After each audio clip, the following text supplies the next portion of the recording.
कानपुर में नरेंद्र मोदी ने परिवर्तन रैली को संबोधित करते हुए कांग्रेस पर जमकर निशाना साधा। उन्होंने कहा कि राजनीतिक पार्टियों के हिसाब किताब के लिए बनाए कानून में हमारी सरकार ने फुल स्टॉप, कॉमा को भी हाथ नहीं लगाया है।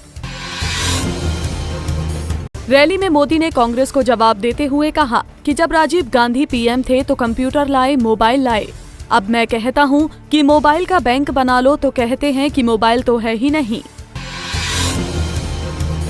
रैली में मोदी ने कहा कि एक तरफ विरोधी कहते हैं कि जनता का खाता नहीं, दूसरी तरफ कहते हैं कि लोग लाइन में खड़े हैं। सच बताओ और कोई एक बात कहो, जिसका खाता नहीं वो बैंक की लाइन में क्यों खड़ा होगा।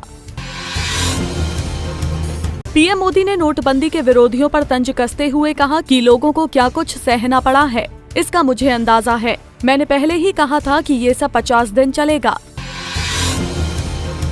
पीएम मोदी ने कहा कि नोटबंदी के बाद कैसे कैसे लोगों के पसीने छूट गए हैं। अमीर लोग गरीबों के घर के आगे कतार लगाकर खड़े हैं। पीएम मोदी ने कहा कि जिनको बेईमानी की आदत पड़ी है, देश को उनसे कोई अपेक्षा नहीं है। यूपी में परिवर्तन की आंधी क्यों आई है? यहाँ के लोग गुंडागर्दी से तंग आ चुके हैं। कांग्रेस के राष्ट्रीय उपाध्यक्ष राहुल गांधी ने जौनपुर में जन आक्रोश रैली को संबोधित किया।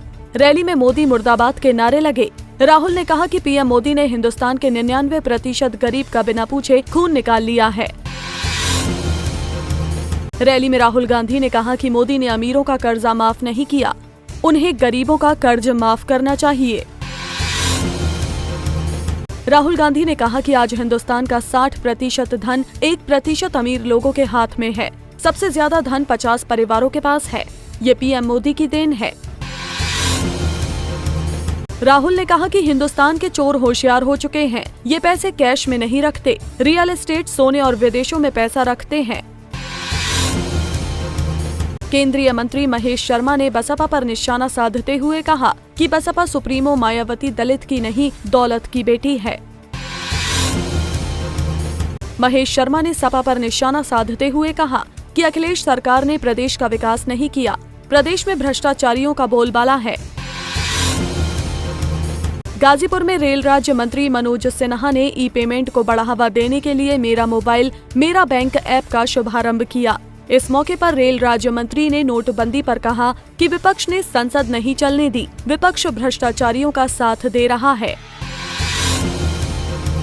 केंद्रीय मंत्री मुख्तार अब्बास नकवी ने कांग्रेस पर जमकर कटाक्ष किया।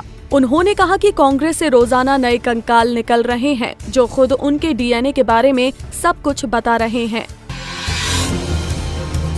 कन्नौज में कुछ हैवानों ने एक किशोरी के साथ गैंगरेप कर उसे निर्वस्त्र खेत में ही छोड़ दिया। दरअसल किशोरी शौच के लिए खेत में गई थी। बांदा में जहां तहसील में सैकड़ों गरीबों को बुलाकर कंबल बांटने की रस्म अदायगी की गई। तहसील में डीएम और एसडीएम ने करीब 700 लोगों को कंबल वितरित किए। बीजेपी के पूर्व प्रदेश अध्यक्ष रामपति राम त्रिपाठी ने जनसभा को संबोधित करते हुए सपा और बसपा पर हमला बोला। उन्होंने कहा कि 14 सालों से प्रदेश में इन दोनों की सरकार ने विकास नहीं, भ्रष्टाचार किया है। इलाहाबाद में एक और प्रतियोगी परीक्षा शिक्षा माफियाओं की भेंट चढ़ गई है। इलाहाबाद हाईकोर्ट की समीक्षा अधिकारी और सहायक समीक्षा अधिकारी की परीक्षा के दौरान पुलिस ने परीक्षा का पेपर लीक करने और धांधली में शामिल 18 लोगों को गिरफ्तार किया है। भदोही के ज्ञानपुर रेलवे स्टेशन पर देर रात यात्रियों ने जमकर उत्पात मचाया। दरअसल दानापुर से उड़ना जाने वाली दानापुर उड़ना एक्सप्रेस ट्रेन 3 घंटे से ज्यादा लेट पहुंची और जब ट्रेन स्टेशन पर पहुंची तो बोगियों के दरवाजे अंदर से बंद थे। मऊ में अल्पसंख्यक अधिकार दिवस के अवसर पर एक सम्मेलन का आयोजन किया गया, जिसमें अल्पसंख्यक समुदाय के लोगों के अधिकारों को लेकर चर्चा की गई। Bureau report, Punjab Kesari TV.